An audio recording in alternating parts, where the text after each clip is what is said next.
table below shows the relationship between a dog's weight in pounds and the dog's mass in kilograms during 3 visits to the veterinarian. So dog's weight and mass. Visit number 1, the weight was 7 pounds, the mass was 3.18 kilograms.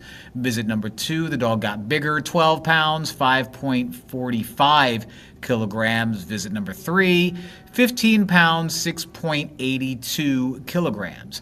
During visit number 4, the dog's mass is 7.71 kilograms greater than its mass during visit 3.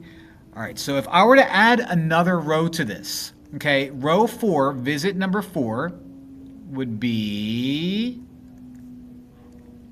whatever 7.71 plus 8.82 is. Now, this is a calculator section, so what we could do is we can go off to the side and use a calculator, but you know what? These numbers are fine. I don't need to do that. 2 plus 1 is 3.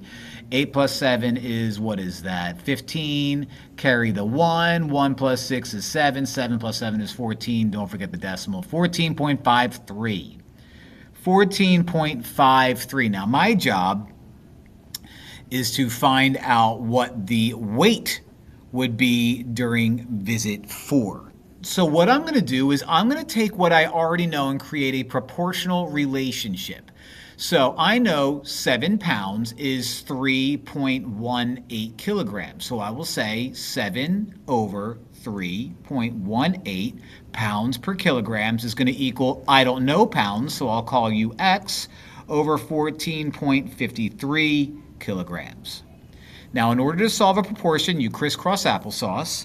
So 7 times 14.53, so this is a calculator section, so you would use a calculator and find out what that is.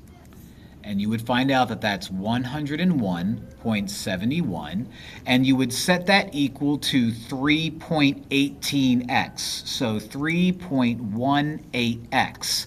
Then, after you cross multiply, you're going to divide. So we divide 3.18 from 101.71. So again, you're allowed to use a calculator here.